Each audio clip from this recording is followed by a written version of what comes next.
Assalamualaikum warahmatullahi wabarakatuh. Nama saya Siti Hawa, NPM 1905-17001 dari kelas A6 Akuntansi Pagi. Di sini saya akan mempresentasikan hasil dari tugas saya yang berjudul Sampling Audit dalam Pengujian Substantif.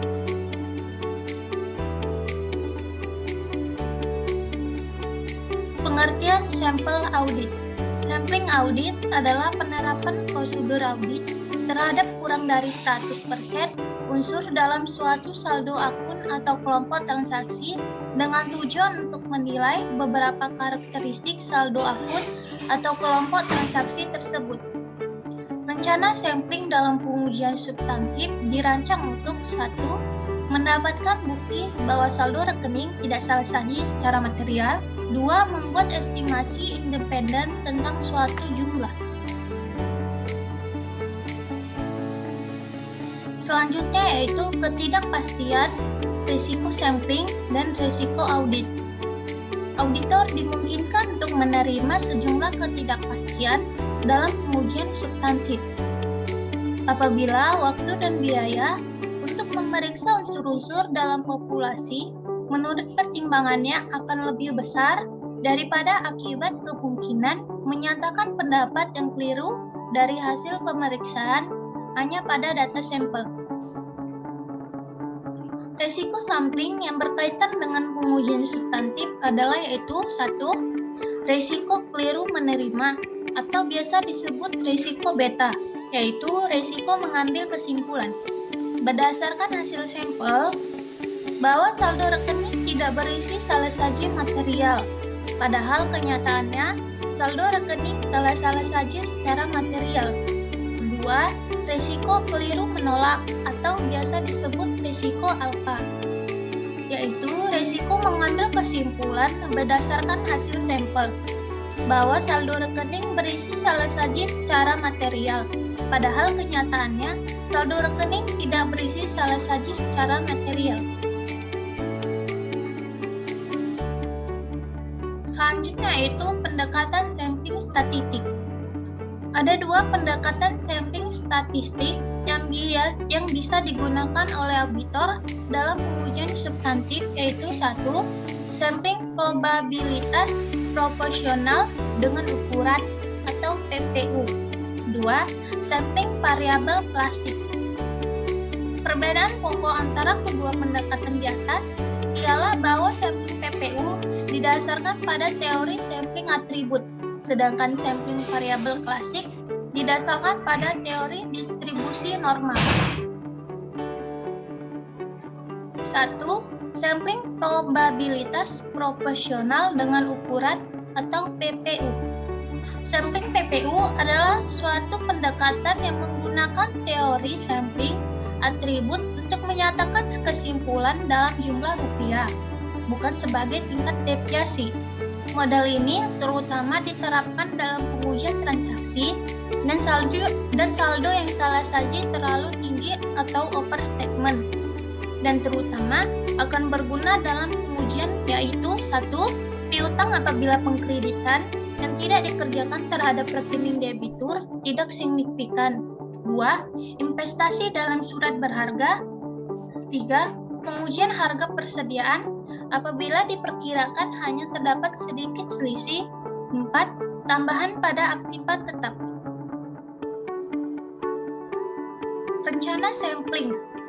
Tahapan-tahapan dari suatu rencana sampling PPU serupa tapi tidak persis sama dengan tahapan yang digunakan dalam sampling atribut. Tahapan-tahapan tersebut adalah 1. Menerapkan tujuan rencana. 2. Merumuskan populasi dan unit sampling. 3. Menentukan ukuran sampel. 4.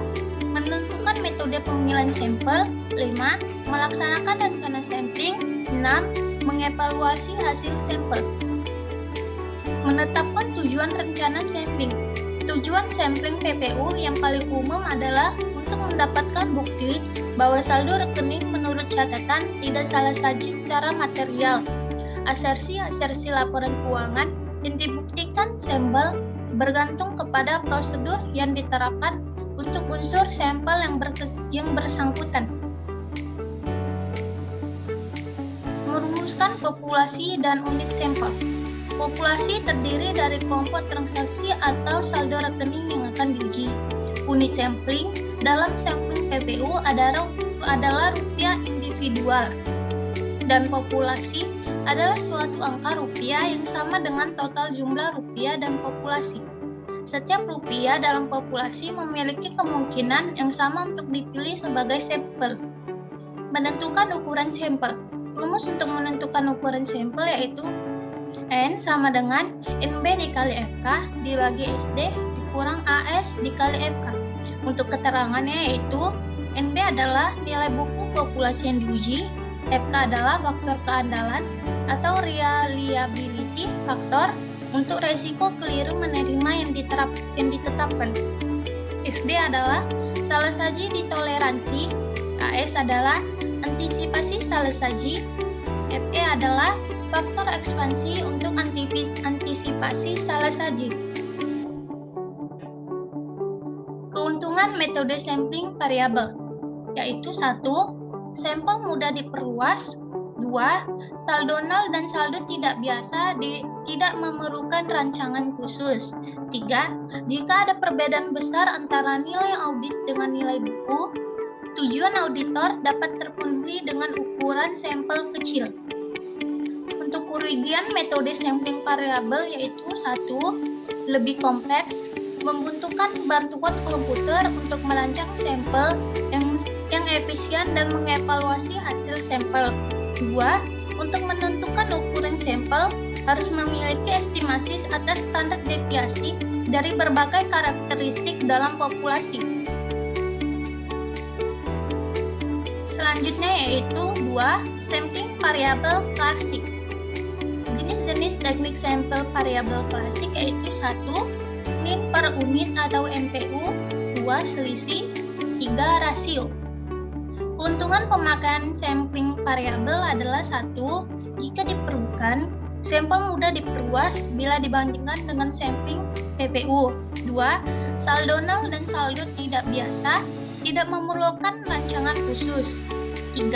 Apabila terdapat perbedaan besar antara nilai audit dengan nilai buku, tujuan auditor akan dapat terpenuhi dengan ukuran sampel yang kecil dibandingkan dengan sampling PPU. Untuk kerugian pemakaian sampling variabel yaitu 1. Sampling variabel klasik lebih kompleks daripada sampling PPU. Pada umumnya, auditor membutuhkan bantuan komputer untuk merancang sampel yang efisien dan mengevaluasi hasil sampel. 2. Untuk menentukan ukuran sampel, auditor harus memiliki estimasi atas standar deviasi dan berbagai karakteristik dalam populasi. Baiklah, cukup sekian hasil dari presentasi saya.